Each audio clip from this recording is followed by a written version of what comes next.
ओम शांति। आज 18 फरवरी 1985 बाप दादा के अव्यक्त रूप के चले हुए मधुर महावाक्य, जिसका विषय है संगम युग, तन मन धन और समय सफल करने का योग। इस पर बाबा की मुरली चली है। आइए मनन और चिंतन करेंगे। विश्व कल्याणकारी बाप दादा सफलता मूर्त बच्चों प्रति बोले। जो बाबा कहता है सफलता तुम्हारा जन्म सिद्ध अधिकार है, इसीलिए कहता है कि भगवान संगम समय पर आकर के हमने अलौकिक जन्म लिया नहीं और हमारी सफलता शुरू नहीं हुई। उस सफलता को जितना बढ़ा लो, इस मुरली में बाबा ने कहा है कि मेरे ब्राह्मण बच्चों का हर चीज इतनी प्राप्ति करा सकती, इतनी सफल होती है, उसको बाबा हमको स्मृति दिलाते हैं तो नशा चढ़ जाता है। आज विश्व कल्याणकारी बाप अपने सहयोगी बच्चों को देख रहे हैं। हर एक बच्चे की दिल में बाप को प्रत्यक्ष करने की लगन लगी हुई है। सभी का एक ही श्रेष्ठ संकल्प है और सभी इसी कार्य में उमंग उत्साह से लगे हुए हैं। एक बाप से लगन होने कारण सेवा से भी लगन लगी हुई है। दिन रात साकार कर्म में व स्वप्न में भी बाप और सेवा यही दिखाई देता है। यानी बाबा ने कहा कि मेरे बच्चों को हर समय 24 घंटे यही लगन है कि जो बाप ने हमें दिया हम उसको दूसरों को दिखाएं। जैसे तो ना दिल चीर कर दिखाएं कि हमारे पीछे कौन है, निराकार कौन है। तो हर बच्चे को यही लगन लगी हुई है ना। तो बाबा कहते हैं हर बच्चे की थोड़ी थोड़ी प्रत्यक्षता से सामूहिक तौर पे मनुष्यों के अंदर ये संकल्प जागने तो लगा है कि ये कुछ विचित्र हैं, ये कुछ औरों से न्यारे हैं। पहले कहते थे ये भी, पहले तो बिल्कुल शुरू में तो कहते थे कि कहाँ से आ गए, ये कौन सी अजीब बातें करते हैं। फिर धीरे धीरे कहने लगे नहीं, ये भी एक मार्ग है। अब बाबा कहते यहाँ तक भी आ गए हैं कि नहीं, इनका कुछ खास मार्ग है सामूहिक तौर पर। क्योंकि हर बच्चा बाबा का, क्योंकि बाबा उसका एक ही लक्ष्य है, निराकार बाबा है। हम अपने द्वारा, साकार माध्यम के द्वारा, अपने बोल के द्वारा, अपने कर्म के द्वारा बाबा को प्रत्यक्ष करें। हर बच्चा यही चाहता है। तो इसलिए बाबा ने कहा कि उसके कारण से सेवा में भी उनकी उतनी लगन है। और उसके बाद जो कुछ करते हैं, खाते पीते सोते, सपने में भी बच्चों को सेवा के ही ख्याल आते हैं, बाबा को प्रत्यक्ष करने के ही ख्याल आते हैं। बाप का सेवा से प्यार है। इसलिए स्नेही सहयोगी बच्चों का भी प्यार सेवा से अच्छा है। कहते जिससे आपका प्यार होता है उसको जो चीज प्यारी होती है वो भी आपको प्यारी लगती है। ये स्नेह का सबूत है, अर्थात प्रमाण है। ऐसे सहयोगी बच्चों को देख बाप दादा भी हर्षित होते हैं। अपना तन मन धन समय कितना प्यार से सफल कर रहे हैं। पाप के खाते से बदल पुण्य के खाते में वर्तमान भी श्रेष्ठ और भविष्य में भी जमा कर रहे हैं। यानी जो बाबा के बच्चे जब नहीं थे तो पाप की दुनिया थी, तो जो कुछ भी था, लेन देन व्यवहार खर्चा, वो सब पापियों के साथ ही होता था ना। तो पाप के खाते में जाता था, चाहे आपका तन है, चाहे आपका बोल है, चाहे आपका धन है। अब बाबा कहते उसको बदल करके बच्चे पुण्य का खाता वर्तमान में भी कैसे हर एक अपनी लगन से जमा कर रहा है, वो उसको देखकर बाबा हर्षित हो रहे हैं। संगम युग है ही एक का पदम गुणा जमा करने का युग। ये रेशो, ये परसेंटेज अगर हर एक याद रखे कि यहाँ पर एक की पद्मा पदन गुना अनगिनत प्राप्ति होती है, जिसको बाबा कभी कभी कहता है कि एक के साथ जीरो लगाते जाओ, आपकी कमाई इस अनुपात में होती है। बिंदी लगाना तो आसान होता है, तो बाबा कहते हैं वो युग है ये। तन सेवा में लगाओ और 21 जन्मों के लिए संपूर्ण निरोगी तन प्राप्त करो। कैसा भी कमजोर तन हो, रोगी हो, लेकिन वाचा कर्मणा नहीं तो मनसा सेवा अंतिम घड़ी तक भी कर सकते हो। अपने अतीन्द्रिय सुख शांति की शक्ति चेहरे से, नैनों से दिखा सकते हो। जो संपर्क वाले देखकर यही कहें ये तो वंडरफुल पेशेंट है, डॉक्टर्स भी पेशेंट को देख हर्षित हो जाए। वैसे तो डॉक्टर्स पेशेंट को खुशी देते हैं, दिलाते हैं, लेकिन ये देने के बजाय लेने का अनुभव करें। जैसे गुलजार दादी के द्वारा हो रहा है। गुलजार दादी के द्वारा बड़े बड़े डॉक्टर भी आश्चर्यचकित हैं और अपनी पत्नियों को ला करके कहते हैं गुलजार दादी का हाथ छुओ, देखो उसमें कितनी आध्यात्मिक शक्ति है। तो ये कर रहे हैं ना, भले पेशेंट हैं, लेकिन बाबा कहते हैं मनसा सेवा तो कमाल की कर रहे हैं ना। ये बाबा ने कहा ना, वैसे तो डॉक्टर्स पेशेंट को खुशी देते हैं, लेकिन गुलजार दादी के केस में ये डिफरेंट है। ये सारी दादियों के साथ है। जानकी दादी हॉस्पिटल में गई थी, उसके बाद वो डॉक्टर खुद जानकी दादी के पास आकर आश्रम पर आकर उनका इलाज करता है। कभी सेवा के बगैर तो नहीं रहा। बाबा कहता है अच्छा शरीर नहीं चल रहा, मनसा सेवा तो कर सकते हो ना, आंखें आपकी सेवा करें। कोई पेशेंट पड़ा हो और देखने जाए उसको मुस्कुराए, वो पूछे पेशेंट से, रुक जाए कहने से कि तेरा क्या हाल है, तो बड़ी चीज है। सारा हॉस्पिटल चेंज हो जाता है। बीमार हो, अगर दिव्य बुद्धि सालिम है तो अंत घड़ी तक भी सेवा कर सकते हैं, क्योंकि जानते हो कि इस तन की सेवा का फल 21 जन्म खाते रहेंगे। ऐसे तन से, मन से स्वयं सदा मन के शांति स्वरूप बन, सदा हर संकल्प में शक्तिशाली बन, शुभ भावना शुभ कामना द्वारा दाता बन, सुख शांति के शक्ति की किरणें वायुमंडल में फैलाते रहो। वास्तव में हमारी तपस्या ये है। वो लोग तो जाके अलग से बैठकर हठ की तपस्या करते हैं, हमारी तपस्या ये है कि हर परिस्थिति में सहज रहना। ये नहीं कहना कि परिस्थिति कैसी आ गई, ये कुदरत ने क्या कर दिया, ये व्यक्ति क्या कर रहा है, ट्रैफिक क्यों रुक गया ना।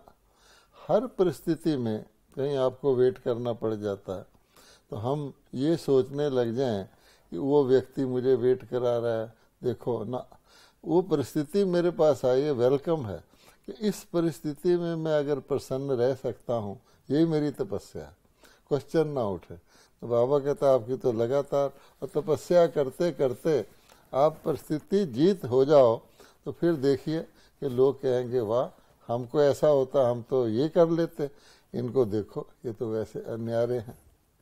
यही दादियां कर रही है ना।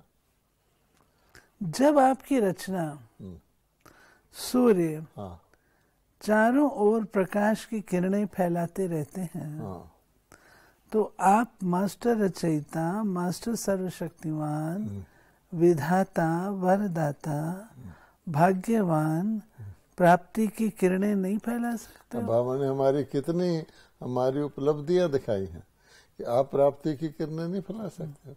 वो सूरज जड़ है, वो अपनी किरणों से सारे दुनिया में रोशनी फैला देता है, गर्मी फैला देता है। सारे पेड़ पौधे सूर्य की शक्ति से उगते हैं। जितनी गंदगी है वो सारी सूर्य ही वेपोरेट करके साफ करता है। आप नहीं कर सकते क्या? मानसिक पोल्यूशन को आप नहीं रिमूव कर सकते? संकल्प शक्ति अर्थात हाँ, मन द्वारा एक स्थान पर होते हुए भी चारों ओर वाइब्रेशन द्वारा वायुमंडल बना सकते हो। बाबा ने हमें फॉर्मूला बताया। कभी कभी बाबा कहते हैं अगरबत्ती जरा सी सारे कमरे में खुशबू फैला देती है, तो आप अपने गुणों को वाइब्रेशन द्वारा नहीं फैला सकते, उसको यूज नहीं करते। जैसे सूर्य है, अब सूर्य की लोग कई चीजें देखते हैं, सुबह सुबह जाके सूर्य उदय देखते हैं, पर वो असली उसमें सुंदरता है, लेकिन सूर्य का वो स्वरूप नहीं है जो उसका कर्तव्यवाचक है। शाम को लोग जाके सनसेट देखते हैं, लाल लाल आकाश हो जाता है, ये हो जाता है, वो अलग चीज, उसकी सुंदरता है। सुंदरम भी कहा गया, सत्यम शिवम सुंदरम। लेकिन जो उसका एक्टिव रोल है, सूर्य जब दमकता और चमकता है तो आप देखिए सारे मौसम को, सारी परिस्थिति को, सब कुछ चेंज कर देता है। सूर्य के आधार पर ही सारे सीजन्स हैं। सूर्य के आधार पर ही बारिश भी हो जाती है, सूर्य के आधार पर सूखा भी हो जाता है, सूर्य के आधार पर फसलों उगने के समय पानी मिलता है, और सूर्य के आधार पर उसको सुखा देता है। तो वो कर सकता है तो हम भी तो कर सकते हैं। थोड़े से समय के इस जन्म में मन द्वारा सेवा करने से 21 जन्म मन सदा सुख शांति की मौज में होगा। हाँ। लेकिन आधा कल्प भक्ति द्वारा, हाँ। चित्रों द्वारा मन की शांति देने के निमित्त बनेंगे। कहते सतयुग त्रेता में तो होगा ही, द्वापर से भी दूसरों को मन की शांति देने के निमित्त बने। इतनी बड़ी प्रारब्ध है, इसीलिए लोग कहते हैं ब्रह्मा कुमारी किसी चीज का चार्ज नहीं करती। वो चार्ज क्या करेंगी, उनको तो इतनी बड़ी प्रारब्ध मिल रही है, वो 2 पैसे चार्ज आपसे क्यों करेंगे। चित्र भी इतना शांति का, शक्ति का देने वाला बनेगा। तो एक जन्म के मन की सेवा सारा कल्प चैतन्य स्वरूप से व चित्र से शांति का स्वरूप बनेगा। अब दुर्गा है, अब दुर्गा का चित्र जब बन जाता है, शेर के ऊपर खड़ी है, लेकिन उसकी आंखों में दया है, अस्त्र शस्त्र धारी है, उसको देख करके लोगों का कितनी शक्ति आती है। फौजी भी लड़ने जाते हैं तो जय दुर्गे कह देते हैं तो उनके अंदर ताकत आ जाती है। ऐसे धन द्वारा सेवा के निमित्त बनने वाले 21 जन्म अनगिनत धन के मालिक बन जाते हो। हाँ। साथ साथ द्वापर से अब तक भी ऐसे आत्मा कभी धन की भिखारी नहीं बनेगी। 21 जन्म राज्य भाग पाएंगे। जो धन मिट्टी के समान होगा, अर्थात इतना सहज और अकीचार होगा। अब देखिए बाबा हमको इस जन्म में भी क्या शिक्षा देता है, कभी किसी से मांगना नहीं, कभी किसी से उधार नहीं लेना। आज की दुनिया तो छोटी मोटी बातें करते हैं ना, उधार लेकर के मकान बना लो, ये इंस्टॉलमेंट ना, डेबिट कार्ड, क्रेडिट कार्ड। बाबा कहता कुछ नहीं, क्योंकि अभी वो हमारे अंदर संस्कार हैं देने के। तो आपकी कौड़ी भी जो है बाबा कहता है अनेक हीरों की कमाई कर देती है। तो जब संस्कार आते हैं, मैंने उधार लेना ही नहीं, तो वो देने वाला बन जाता है। तो इसलिए 21 पीढ़ी तक वो संस्कार चलता है। बाबा की छोटी सी बात भी कितनी हमारे लिए कारआमद है। आपकी प्रजा की भी प्रजा, अर्थात प्रजा के सेवाधारी भी अनगिनत धन के मालिक होंगे। हाँ।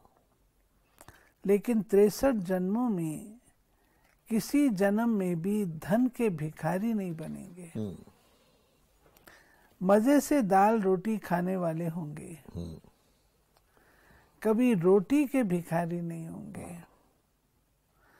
तो एक जन्म दाता के प्रति धन लगाने से दाता भी क्या करेगा? सेवा में लगाएगा। आप तो बाप की भंडारी में डालते हो, बाप फिर सेवा में लगाते हैं।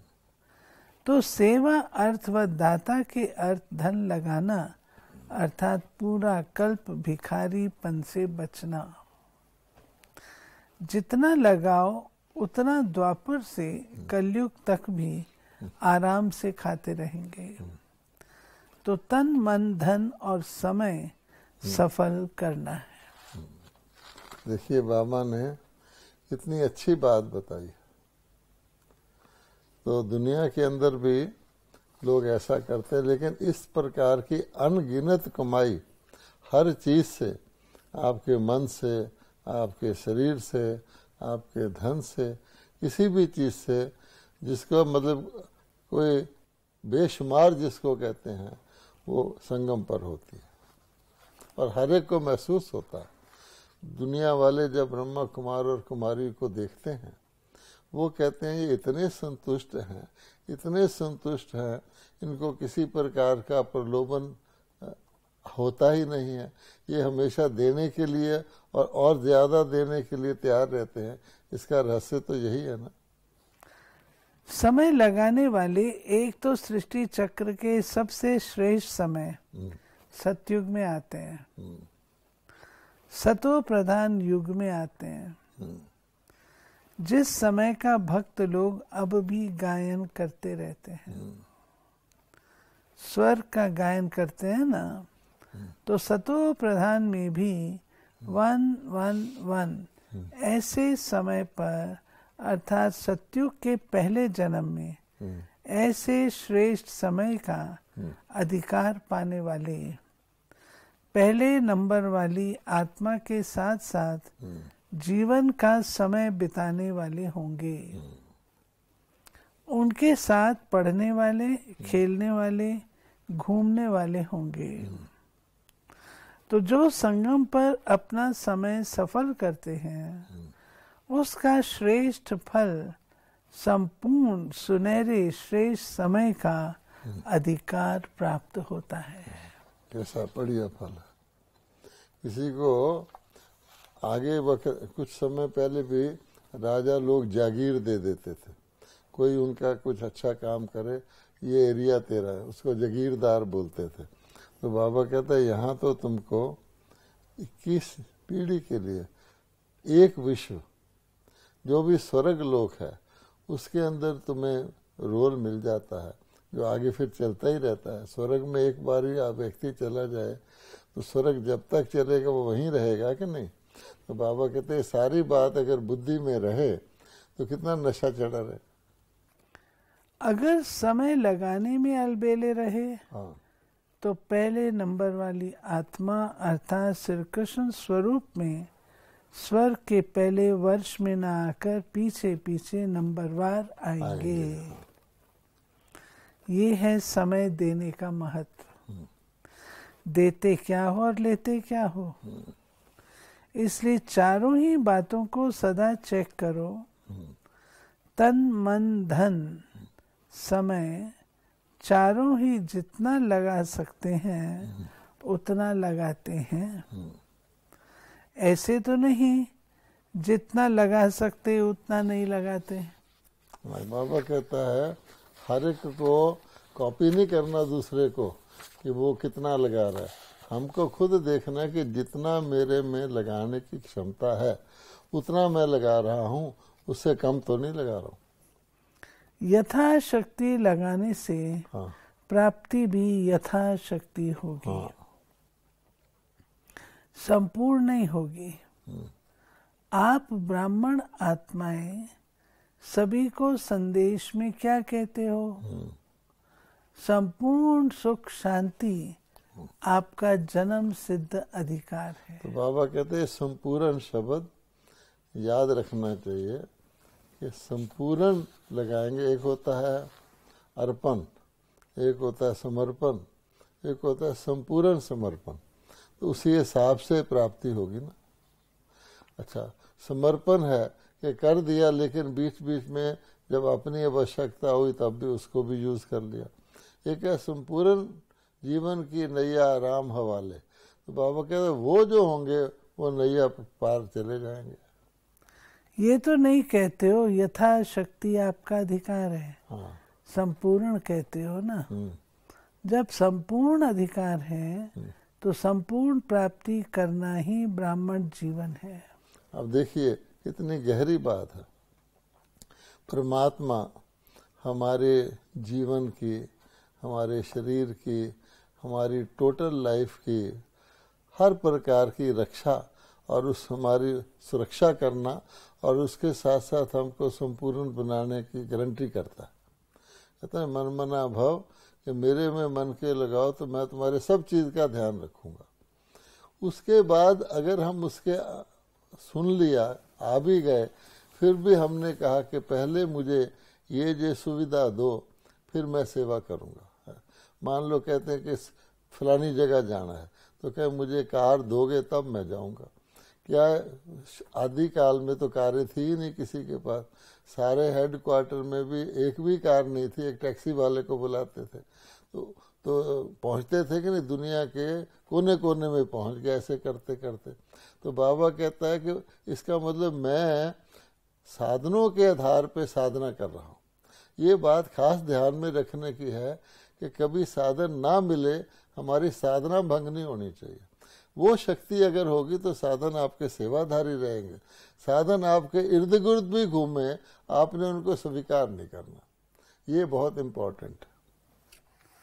जब संपूर्ण अधिकार है तो संपूर्ण प्राप्ति करना ही ब्राह्मण जीवन है। हाँ। अधूरा है तो क्षत्रिय है। अब देखो बाबा ने शायद हमें रोज पता है कि अगर हम अधूरा करेंगे तो क्षत्रिय कैटेगरी में चले जाएंगे। गोल्डन थाली नहीं सिल्वर की थाली मिलेगी। तो सामने देखते हैं, रोज सुनते हैं, हाथ उठवाते हैं तो कोई राम सीता में हाथ नहीं उठाता। लेकिन बाबा कहते फिर उस प्रकार का संपूर्ण समर्पण भी चाहिए ना, जितना कर सकते हैं। बाबा ये नहीं कहता कि तुम उसको देखकर करो, उसने इतना किया, नहीं। हर एक अपना, मैं अपनी क्षमता के अनुसार, परिस्थिति के अनुसार जितना कर सकता हूँ उतना करूँ, उससे कम ना करूँ। चंद्रवंशी आधे में आते हैं ना, तो यथाशक्ति अर्थात अधूरापन। हाँ। और ब्राह्मण जीवन अर्थात हर बात में संपूर्ण। हाँ। तो समझा बाप दादा बच्चों के सहयोग देने का चार्ट देख रहे थे। अब वो सेवा मैंने निमित्त होकर, निर्माण होकर, प्रभु के समर्पण करके की, या उस सेवा को भी मैं पकड़ के बैठ गया। शायद मेरा जो यहाँ सम्मान हो रहा है, जो मेरा स्टेटस मिल रहा है, वो मुझे शायद इसी सेवा के आधार पर मिल रहा है। ये भी तो संपूर्ण समर्पण नहीं है ना। इसलिए बाबा कहता है कि सेवा यानी त्याग का भी त्याग, मैंने त्याग किया, ये भी मुख से ना निकले, तब गिना जाएगा संपूर्ण समर्पण। तब बाबा कहते हैं सारे संबंध मेरे से, सारी प्राप्तियां मेरे से रखो। फिर हम बीच में एक दूसरे को लेकर उससे हेल्प लेते हैं। तो बाबा कहते हैं मेरे को छोड़कर, तो फर्क हो गया ना। आपको भगवान हेल्प आप ही देगा, लेकिन वो भगवान की दी हुई हेल्प और मेरी मांगी हुई हेल्प, उसमें बड़ा फर्क है। हम समझते ये तो मामूली बात है, हम अपने लौकिक संबंधी को स्नेह दे रहे हैं। तो बाबा कहते हैं उसको ज्ञान युक्त स्नेह दो, उसके ज्यादा दोगे तो आपका नुकसान है, क्योंकि और हैं जो नहीं दे रहे हैं। सब सहयोगी। हाँ। जब सहयोगी बने हैं तब सहज योगी बने हैं। सभी सहयोगी सहज योगी श्रेष्ठ आत्माएं हो। अब देखिए बाबा कहता है जो संपूर्ण सहयोगी होगा वो सहज योगी होगा।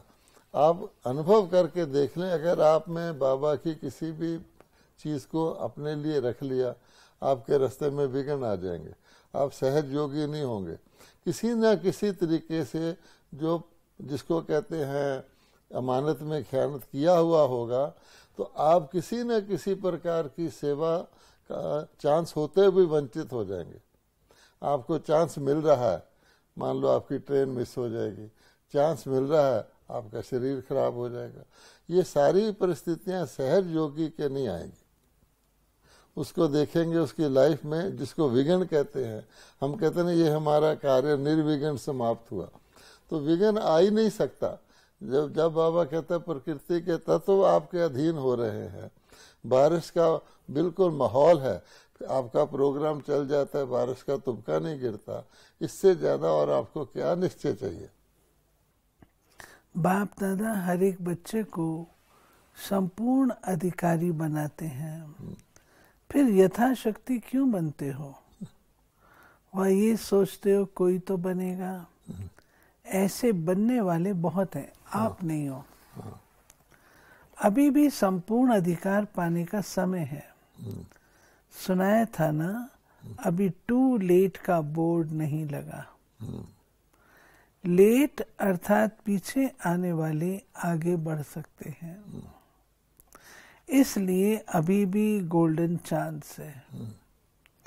जब टू लेट का बोर्ड लग जाएगा, फिर गोल्डन चांस के बजाय सिल्वर चांस हो जाएगा। बाबा कहते फिर जैसे कोई क्वालिटी की चीज पहले खत्म हो जाती है, फिर उसकी सेकंड क्वालिटी की शुरू करते हैं कि नहीं। हम जब लिखते हैं अपने प्रोग्राम में seats limited, first come first serve basis, तो जो लोग पहले अपनी सीटें ले लेते हैं, वो मेन सीटें ले लेते हैं। अब दूसरे बाद में आते हैं तो कहते हैं ये अवेलेबल, कहते हैं अच्छा यही सही, इसमें ही आगे दे दो। तो भगवान कहते हैं ये बहुत अच्छा बाबा ने कहा, टू लेट का बोर्ड लगने के बाद गोल्डन चांस खत्म, सिल्वर की शुरुआत हो जाएगी, त्रेता में जाएंगे। गोल्डन चांस लेने वाले हो ना, गोल्डन एज में ना आए तो ब्राह्मण बन करके क्या किया? क्षत्रिय बन गया ना ब्राह्मण की जगह। हाँ। इसलिए बाप दादा स्नेही बच्चों को फिर भी स्मृति दिला रहे हैं। अभी बाप के स्नेह के कारण एक का पदम गुणा मिलने का चांस है। हाँ। ये प्राप्ति भी ऐसे है, जो गोल्डन एज वालों हैं उनकी प्राप्ति और तरह की है। वो गोल्डन इरा में आएंगे, गोल्डन सारा समय उनका गोल्डन होगा। उसके बाद जो प्राप्ति है वो त्रेता वाली हो जाएगी। फिर द्वापर से तो कर्म का फल जितना किया उतना पाया। अभी जितना और उतना नहीं है। हाँ। एक का पदम गुणा है, फिर हिसाब किताब जितना और उतने का रहेगा। लेकिन अभी भोलेनाथ के भरपूर भंडार खुले हैं।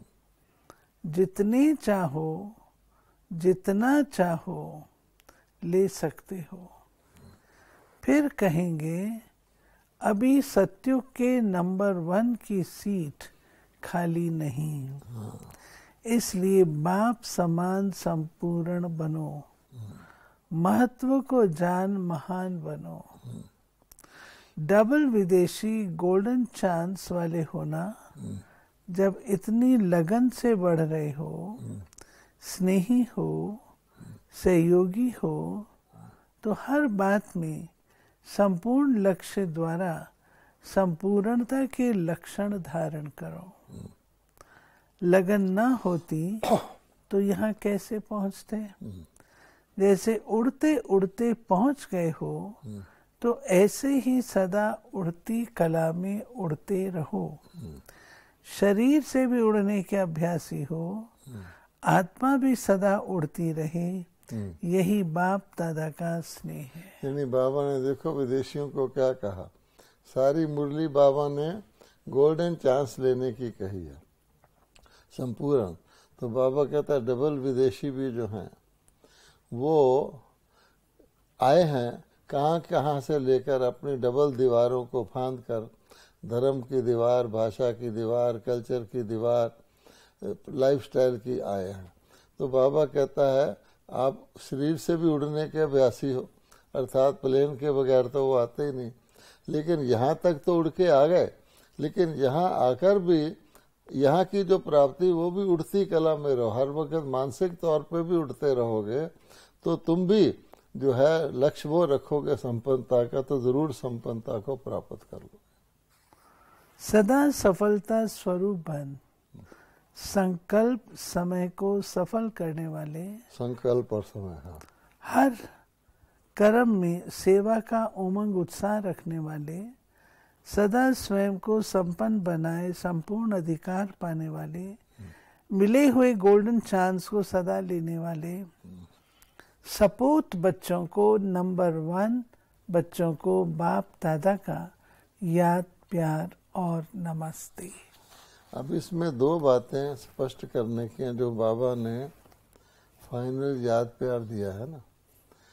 एक तो बाबा ने कहा कि गोल्डन चांस को लेने वाले, कई ब्राह्मणों को गोल्डन चांस मिलता है लेकिन वो अपने ही स्वभाव किसी कारण से उसको छोड़ देते हैं।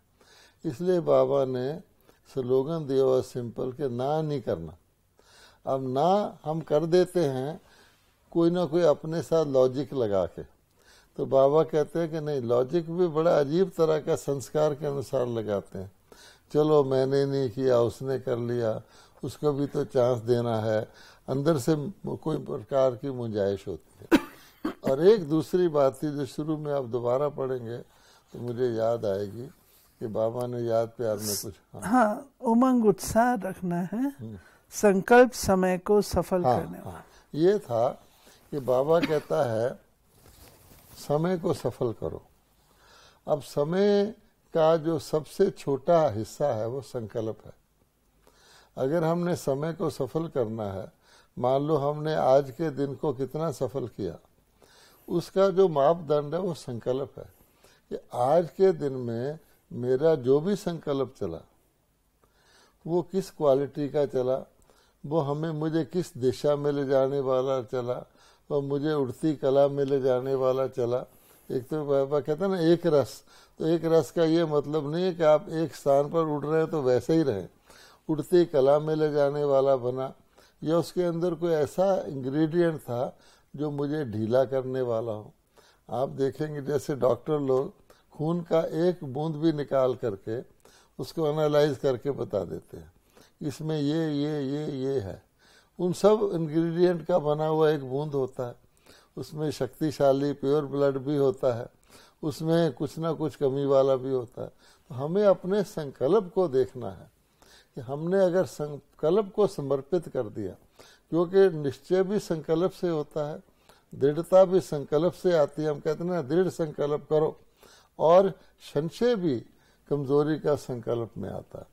बाबा ने एक मुरली में कहा हुआ है, हम सोच चिंतन करते हैं। बाबा ने कहा है सोच चिंतन ही उन्नति की सीढ़ी है। लेकिन सोच चिंतन भी हम क्या करते हैं, अपने बारे में सोचते हैं।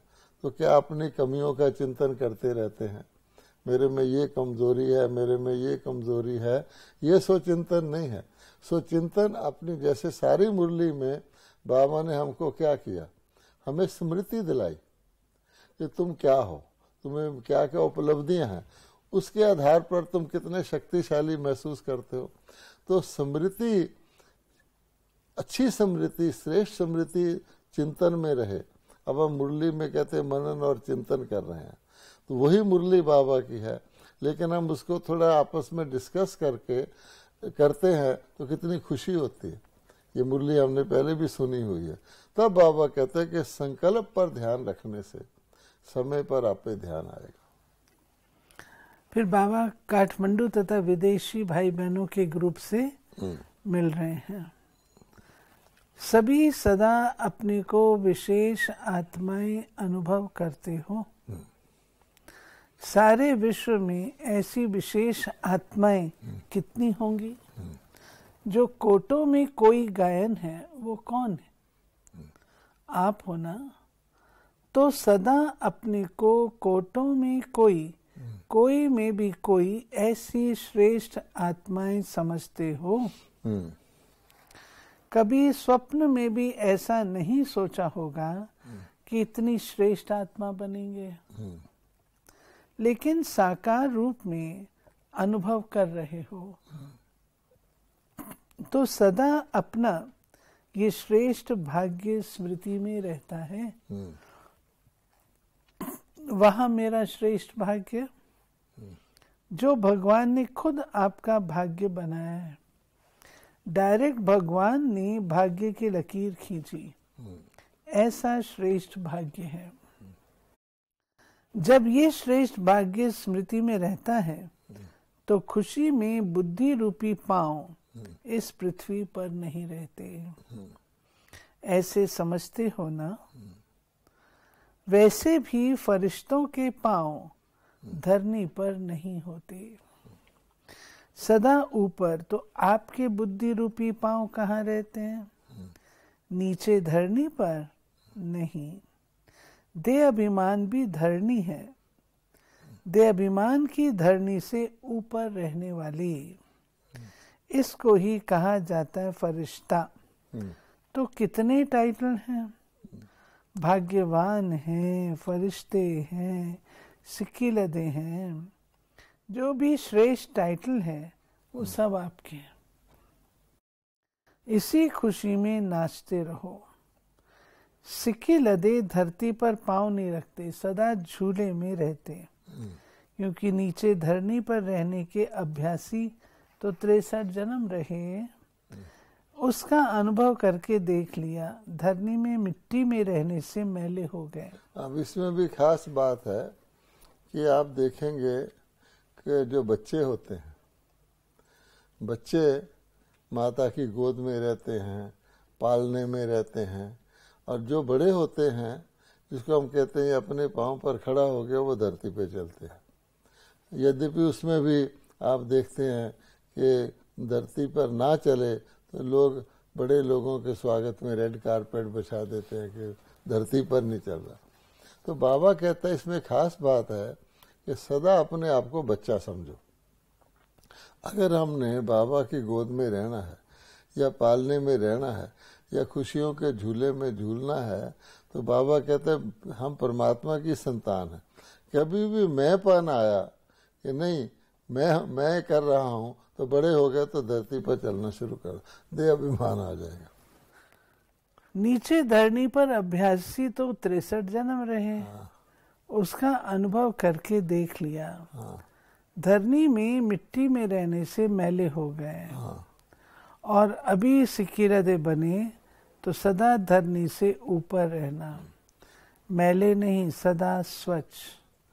सच्ची दिल, साफ दिल वाले बच्चे सदा बाप के साथ रहते हैं। बाबा कहते हैं ना, सेना में एक प्यादे होते हैं, उसके बाद घोड़े सवार होते हैं, उसके बाद महारथी होते हैं। तो बाबा कहते हैं ये तो फिर भी धरती की सेना है। मैं तो तुम्हें उड़ने का, यानी देह से अलग होकर जो आत्मा पंछी उड़ सकता है, वो मार्ग बताता हूँ कि कहाँ तुम धरती पर चलने वाले, कहाँ तुम्हें मैं आकाश से भी पार परम धाम तक की उड़ान सिखाता हूँ। बहुत अच्छा। मिलन मेले में पहुंच गए। बाप भी सदा स्वच्छ है, तो बाप के साथ रहने वाले भी सदा स्वच्छ है। लगन ने मिलन मनाने के लिए पहुंचा ही दिया। बाप दादा बच्चों को देख खुश होते हैं, क्योंकि बच्चे नहीं तो बाप भी अकेला क्या करेगा। भले पधारे अपने घर में। भक्त लोग यात्रा पर निकलते तो कितना कठिन रास्ते क्रॉस करते हैं। आप तो काठमांडू से बस में आए हो, मौज मनाते हुए पहुंच गए। बाबा थकावट दूर कर देता। पहले दिन बताता ना कि भक्ति में कितना धूल फांकते हैं, कितना कष्ट उठाते हैं, वहाँ जाके क्या हाल होता है, उसकी भेंट में तो आसान है। फिर लंदन बैठा है। सभी स्नेह के सूत्र में बंधे हुए बाप के माला के मणके होना। माला का इतना महत्व क्यों बना है? क्योंकि स्नेह का सूत्र सबसे श्रेष्ठ सूत्र है। तो स्नेह के सूत्र में सब एक बाप के बने हैं। इसका यादगार माला है, जिसका एक बाप दूसरा न कोई। वही एक ही स्नेह के सूत्र में माला के मणके बन पिरोए जाते हैं। सूत्र एक है, दाने अनेक हैं। तो ये एक बाप के स्नेह की निशानी है। तो ऐसे अपने को माला के मणके समझते हो ना, ये समझते हो 108 में तो बहुत थोड़े आएंगे। क्या समझते हो? ये तो 108 का नंबर निमित्त मात्र है। जो भी बाप के स्नेह में समाये हुए हैं वो गले की माला के मोती हैं ही, जो ऐसे एक ही लगन में मगन रहने वाले हैं।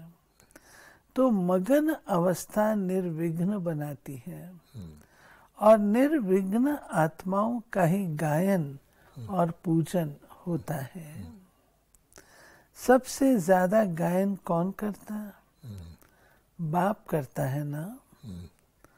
आप सभी एक बाप का गायन करते और बाप कितनों का करता? तो सबसे ज्यादा कौन करता? बाप करेगा। हाँ। अगर एक बच्चे का भी गायन न करे तो बच्चा रूठ जाएगा। इसलिए बाबा हर एक बच्चे का गायन करते हैं, क्योंकि हर एक बच्चा अपना अधिकार समझता है। अधिकार के कारण हर एक अपना हक समझता है। बाप की गति इतनी फास्ट है जो और कोई इतनी फास्ट स्पीड वाला है ही नहीं। एक ही सेकंड में अनेकों को राजी कर सकता है। तो बाप बच्चों से बिजी रहते और बच्चे बाप में बिजी रहते हैं। बाप को बिजनेस ही बच्चों का है। अविनाशी रत्न बने हो, सबकी इसकी मुबारक हो। 10 साल 15 साल से माया से जीते रहे हो। बाबा ने बिजनेस कहा ना, ब्रह्मा बाबा रत्नों का बिजनेस करते थे, अब अव्यक्त हो गए तो बाबा कहता है हमारा बिजनेस ही बच्चों से है और अविनाशी रत्न बनाने का है। आगे संगम युग पूरा ही जीते रहो, सभी पक्के हो। इसलिए बाप दादा ऐसे पक्के अचल बच्चों को देख खुश हैं।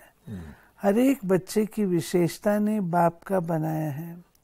ऐसा कोई बच्चा नहीं जिसमें विशेषता ना हो। ये देखिए, हमको भी ये बात नोट रखनी चाहिए कि बाबा का ऐसा कोई भी बच्चा नहीं है जिसमें विशेषता ना हो। हम उसकी विशेषता को ही देखें। इसलिए बाप दादा हर एक बच्चे की विशेषता देख सदा खुश होते हैं। नहीं तो कोटों में कोई में कोई आप ही क्यों बने? जरूर कोई विशेषता है। कोई कौन सा रत्न है, कोई कौन सा। भिन्न भिन्न विशेषताओं के 9 रत्न गाए जाते हैं। हर एक रत्न विशेष विघ्न विनाशक होता है। आप सभी भी विघ्न विनाशक हो। जब कह दिया कोटे में कोई में भी कोई, तो विशेषता तो हो ही गई ना। तो ये थी बाबा की आज की मुरली, जिसमें बाबा ने हम बच्चों को जो स्पष्टीकरण दिया है और हमारे व्यवहारिक जीवन के लिए जो बाबा ने लास्ट में बात कही है, अपनी विशेषता को भी याद रखो, स्वमान रहेगा। औरों की विशेषता को भी देखो तो सम्मान मिलेगा, क्योंकि विशेषता देखने से दूसरे व्यक्ति को भी उमंग उत्साह आता है और व्यवहार में भी हमारे कटुता नहीं आती है। इसलिए विशेषताएं ही देखनी है, विशेषताएं ही बढ़ानी है और विशेषताओं से ही अपना कारोबार चलाना है। ओम शांति।